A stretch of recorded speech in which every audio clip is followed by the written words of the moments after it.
Oh, hello. How are you? I'm doing well, thank you. Oh, what am I doing? Oh, I'm just sitting here reading and highlighting a few things. What about yourself? You waiting for what? A show? Oh, you want a show?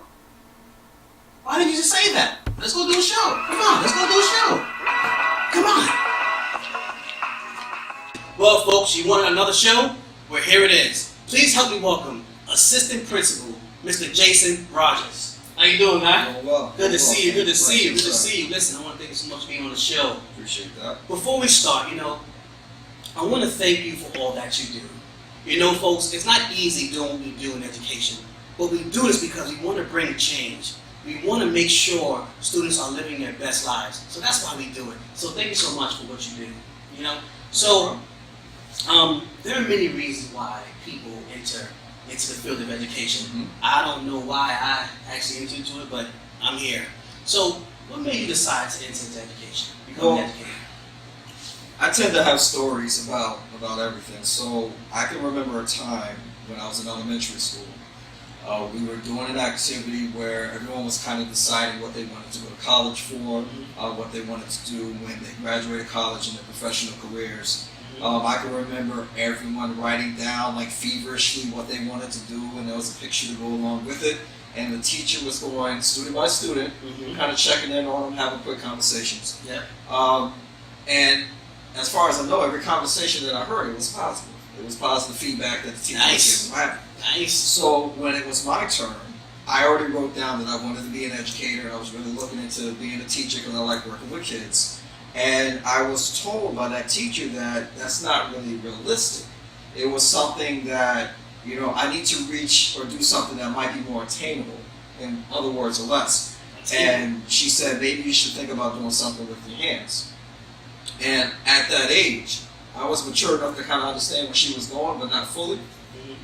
So once I had that conversation with my mom, I think it was later on that afternoon, maybe the next day, she kind of broke it down to me once she calmed down, because she was ready to go to the school and actually, move some furniture. She's ready to come in, like you said, move some furniture. Yeah, some furniture. But, she kind of broke it down to me, and she had me think about who else was in that class. And I recall that I was one of either one or two other African-American students. Everybody else, I'm going to Harvard, I'm doing this, that, and the third, positive feedback. I was told I should do something with my hands, so I always held on to that. And it's just one of those things that kind of pushed me into education. From there, I was part of a tutoring business right after school I was at. Nice. Went from there through my elementary, middle, high school career. I actually started student teaching when I was a senior in high school. I was in a program where I was able to start early, and I went back to the middle school as a student teacher as a senior. Wow. To do some student teaching on that end. From there, went up to college, at the College of St. Rose, continued my studies. I had another opportunity, another run-in rather, where I was pointed out as being one of the few African Americans in the class. Check this out. So my freshman year, this was a night class, so I'm already upset. And I'm one of the only African American students in that class. We're talking about race in the classroom. We're talking about the history of African Americans. And I'm pretty sure the guy meant well, but he had me stand up in the middle of class, and he told the class how lucky I was because 1 out of 3 black men end up in prison. Wow. And I'm in the class right now, getting an education. So again, it's one of those moments where before I became a calm individual, I was really ready to, but it's just one of those things where you just kind of pick up on how people are. And you either become that type of person where you're going to fight it and, kind of fall into that stereotype, or you can do something about it. So I always had this vision in my mind anyway for my life, where I was always going to be in a position to help somebody else out because I understood what that whole crab in a bucket mentality was, and that wasn't going to be me. So I had to make a choice of whether I was just going to take the easy way out and just do what other people expect me anyway. They really wouldn't have said too much to me about it.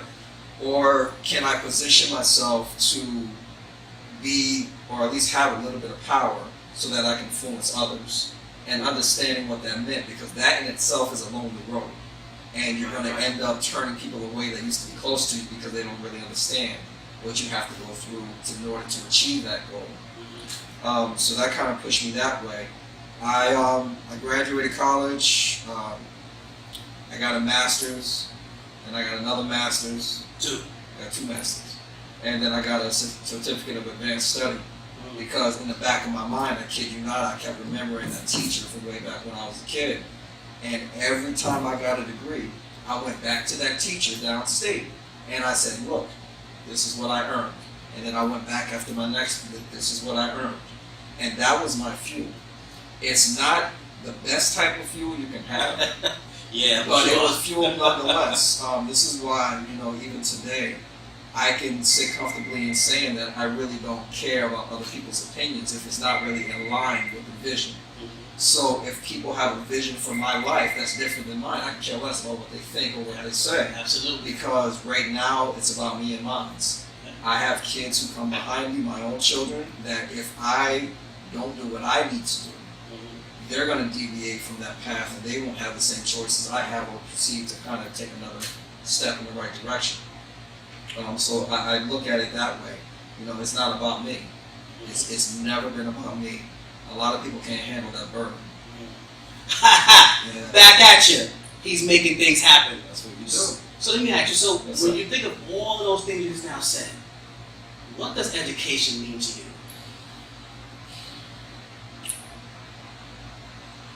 I see it as like the opportunity of a mustard seed. And I say that because it's not about curriculum. It's not about individuals you meet during that whole process. As an educator, it's not about X's and O's and numbers. It's creating opportunities for whoever that may be. Actually, I had a conversation with a teacher right before the end of the school year about what she can do better next time. She really wanted some feedback from me. And I just had to point out to her, it's like, I want you to remember one of the teachers that you had when you were coming up that was your favorite teacher. So she came up with that teacher's name. And I asked her, well, what was it about that teacher that made you honestly fall in love with who she was? It wasn't what she was teaching, because she didn't remember what that teacher taught. It wasn't necessarily the building that that teacher taught in. It wasn't where that person was seated in the class. It wasn't the extracurricular stuff. It wasn't any of that. It was the relationships that were built. So she remembers how that teacher treated her, how that teacher made her feel when she walked into the classroom. So now, how do we replicate that so that you have students coming into your room and they feel that they have opportunities that they didn't have before they walked to you? What are you going to do as that one person? Because everyone keeps saying, well, the students, they're waiting for somebody to save them. Why can't you be the one? What are you going to do to plant seeds in their life so that when they leave you, at some point that seed will sprout and then they'll remember all of the things that you planted into them earlier. And part of being that seed, you have to water it, you have to nurture it. Sooner or later it'll sprout. It may not sprout with you. It may not sprout with you. They might be a headache for you all year. 9 out of 10, they're going to come back to you. You're going to see the work that you put in because they're a better person for it. It has nothing to do with ELA or social studies or math. All of that just go by the wayside. I agree with you 100%. And we'll come back to relationship building as well too. So, Mr. AP, huh? Yes, sir. Heard. Yeah, that's the. I mean, it used to be lit. Lit. Right? Wasn't lit the word before? But they use lit to, I guess, describe like something happening, somebody's having fun. Now it's heard. Now it's heard. It's funny, when I talk to my students and I say, and I want them to know, I want to actually you understand what I'm saying. They say heard. I'm like, heard? What is heard? Heard? Not even like you heard, like we No. used to say, like you. Yeah, we just say you heard, or I understand you just heard. Heard. So, your role, Yes. what does it entail? I have what I need to do on paper, and I have what an AP is supposed to be doing, outside of what the parameters are. So as far as on paper, I'm one of the few who are in charge of the discipline for the building, and what that looks like. That means understanding the code of conduct in and out. That means having relationships with parents so that you can communicate both good and bad. Communicating with teachers, what the expectations are discipline-wise. So pretty much discipline myself as another AP in the building, we own that. Aside from discipline, I'm also working with teachers, going into their classroom, providing them meaningful feedback, both with their classroom management and instruction. And that's the part that a lot of APs struggle with, because they feel pigeonholed into the whole discipline piece, but it's a lot more than that. So I do have a lot of a role in the instructional piece. Outside of that, just doing things in regards to like bullying, so I'm the DASA coordinator as well. So I deal with that. I also have a role in grants in the building. So whatever opportunities we have to bring things into the building, I'm able to kind of play a role in that. We actually just received a grant a few weeks ago. Now, outside of that realm, I'm big on culture in the building. I'm big on understanding who it is in the building and bringing their culture in as well. I'm big on just establishing teacher rapport. So all of these things that I came into this building with, I'm also doing. And that's not necessarily something you see on paper, and I really don't care whether or not it's on paper or not. That's just who I am. That's my job.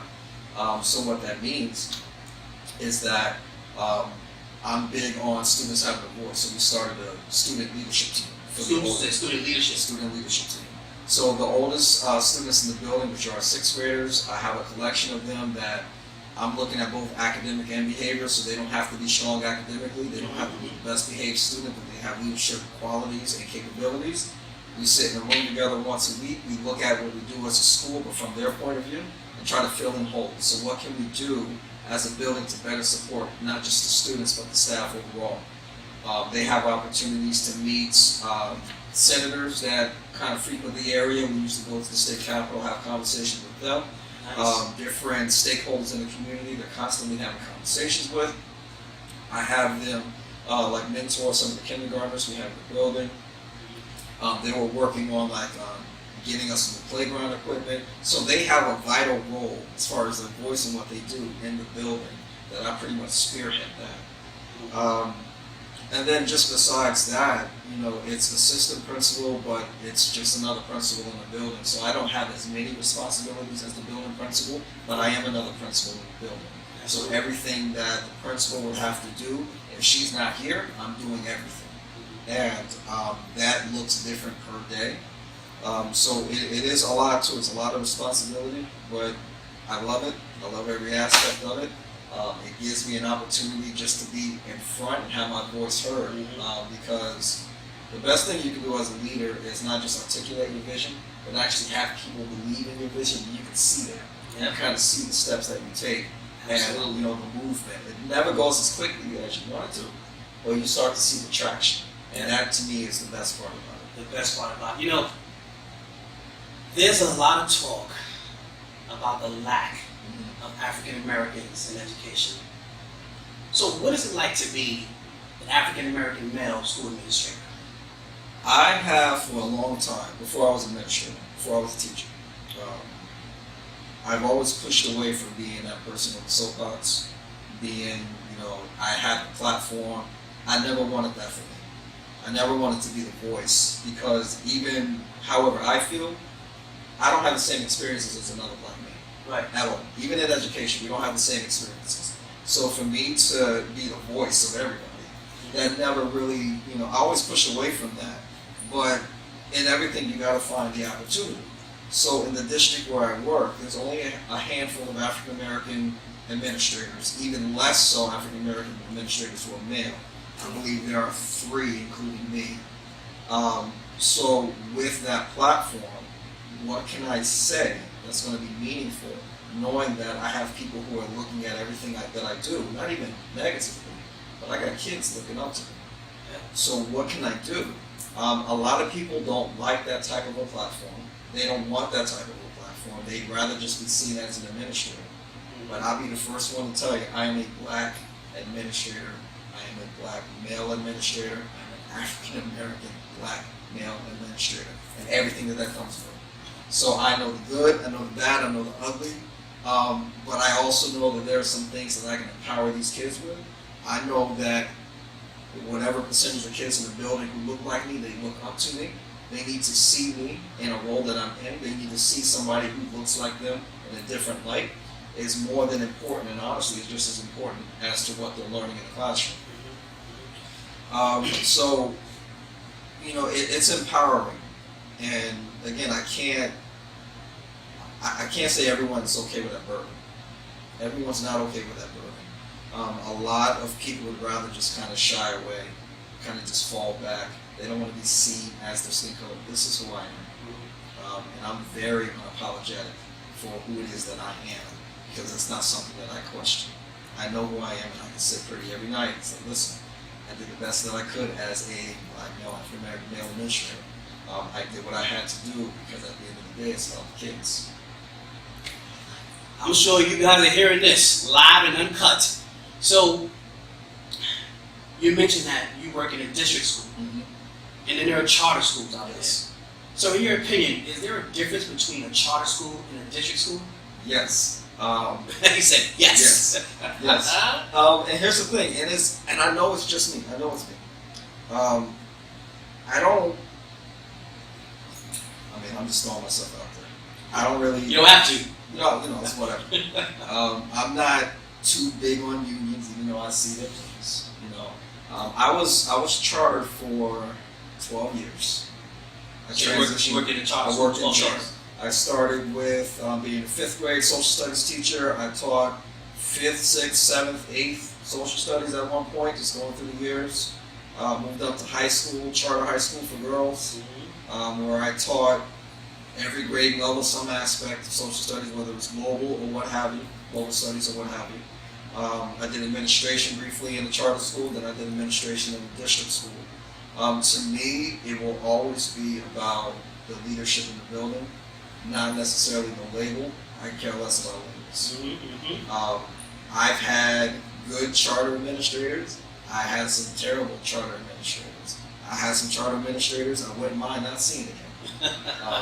We know that's right. Yeah. But it's the same. It's the same for a district, because it's all about the leadership. It's all about whoever's in charge and the path that they pay for everyone that's going to go behind them. And if they have their own agendas that's different from the purpose of why the kids are there, then it doesn't matter what the label is. The school's going to be running to the ground.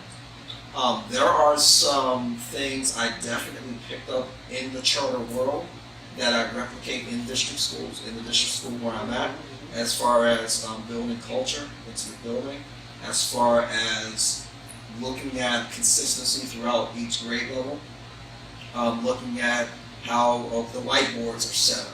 Because if it's not set up in a certain way, in the same way in each classroom, the kids are going to miss certain things.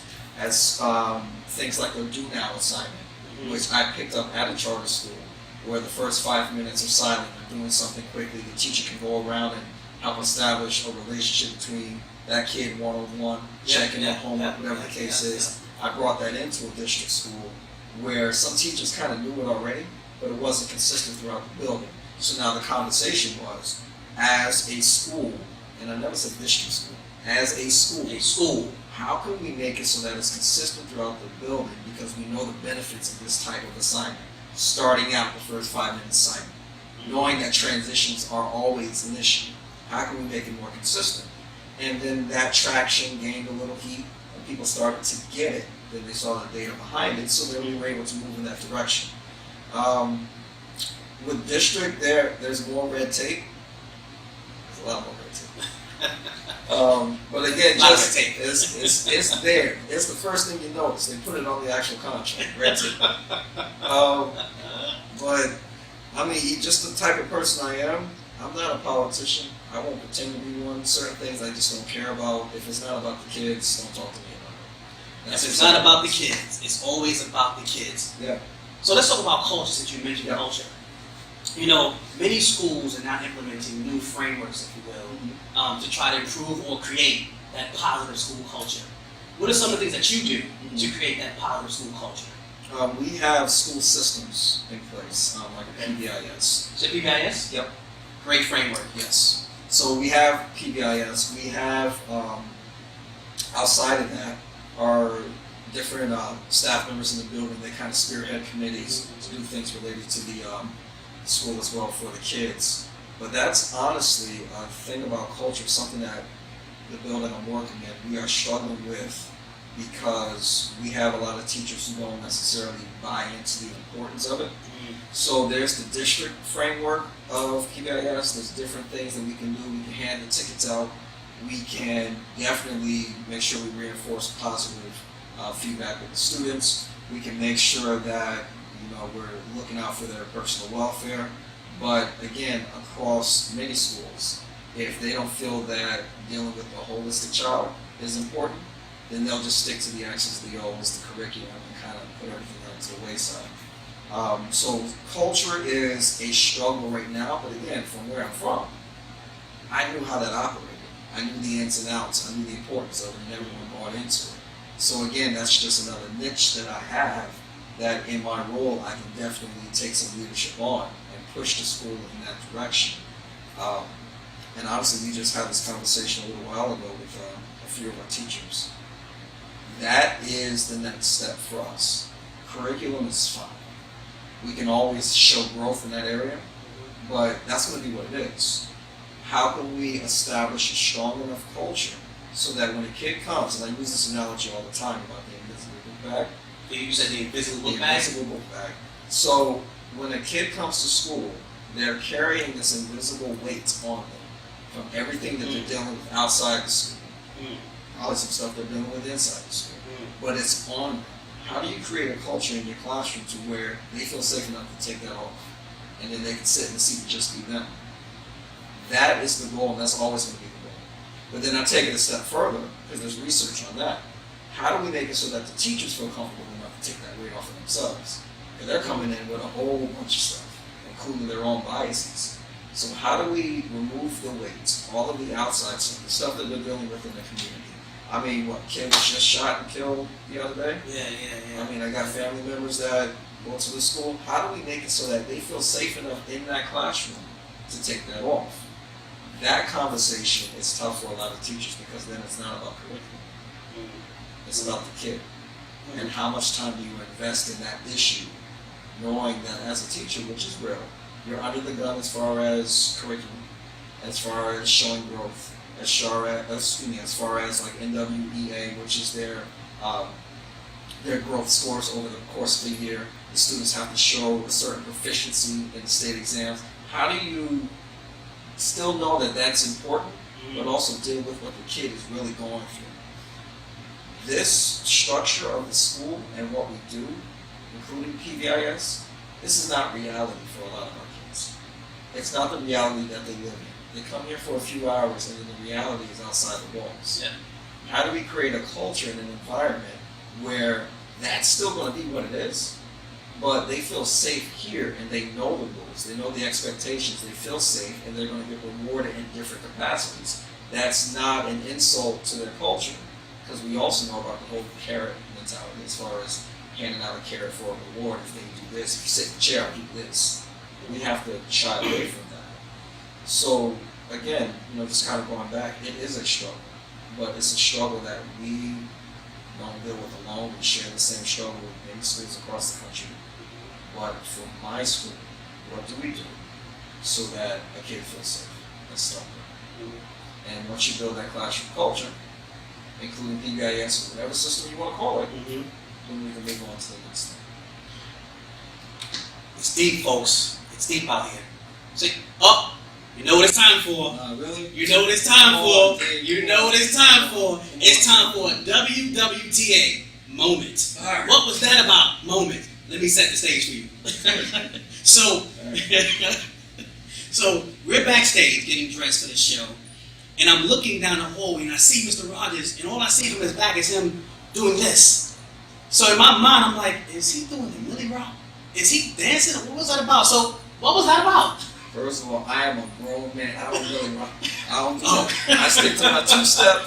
I keep it simple. Okay. But no, that's funny. It was a conversation I was having about disproportionality. Okay. Because that concept, one, a lot of people have never heard of it. But for those who have heard of it, it is extremely confusing. And then, how do we apply it so that everyone in the building knows what it is and we can move away from it, because it's not a good thing. It's not a good thing to have numbers that show that you are disproportionate. So I guess in the whole conversation, I was, a little bit. You gotta get that. I'm a passionate guy. What can I say? I'm passionate. Wow. So how did that conversation go? So how do you kind of convey that message to the stakeholders? How do you talk to them? First thing you got to do is set the groundwork so they know it exists. Because again, we have a lot of people who don't think that it's real.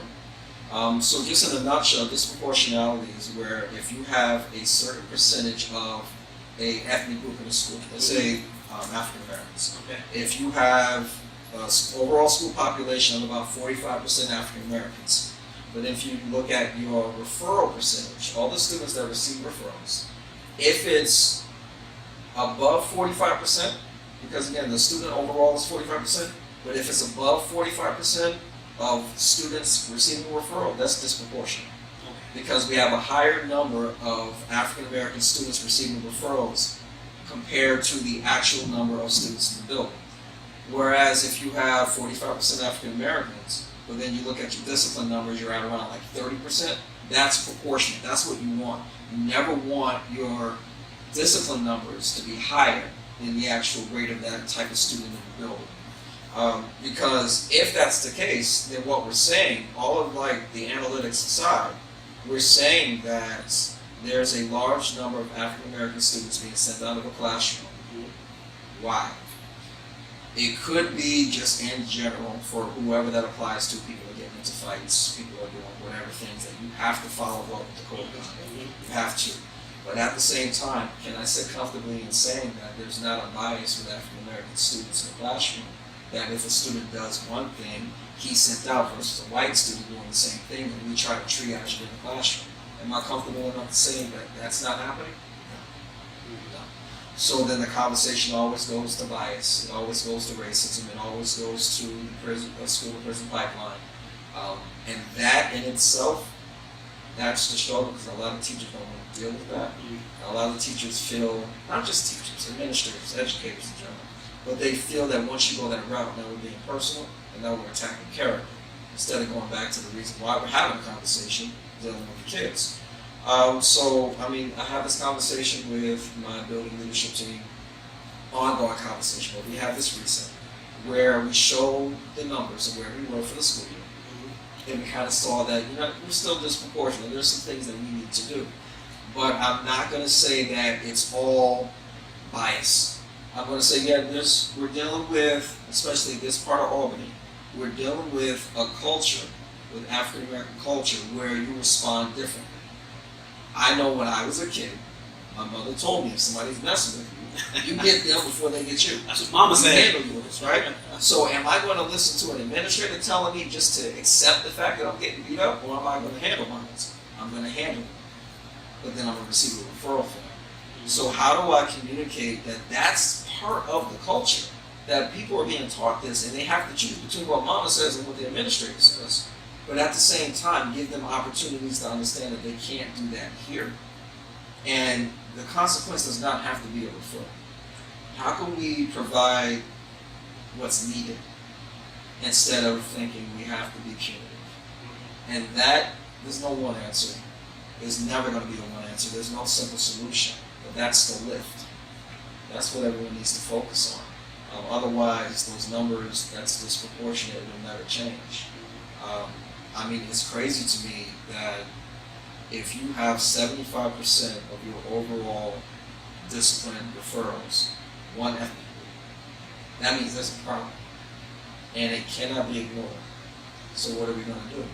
So then it comes down to what kind of initiatives can we do in the building to make sure that we take care of whatever bias is there. And we're supporting one type of student who might need support that looks different. Because maybe they're not getting something at home that they can get here. Or another stereotype, maybe they do have two family members at home, two parents. They live in a decent home. Poverty is not an issue for them, but they're still getting in trouble in schools. What can we do to support them? Because it's not all bad. And that's another stereotype that people have of African American students. I mean, we can look at it holistically as the district or we can drill it down to these are our kids, how can we fix it for them? And that's where we are. What can we do for these students in these situations at this time of day? We have data for everything. It's around this time of the day, it's this group of students, it's with these specific teachers. We know what's happening because of a certain type of incident that's going on. Everyone has the information. What are we going to do? Yeah, what we gonna do? What we gonna do? What we gonna do?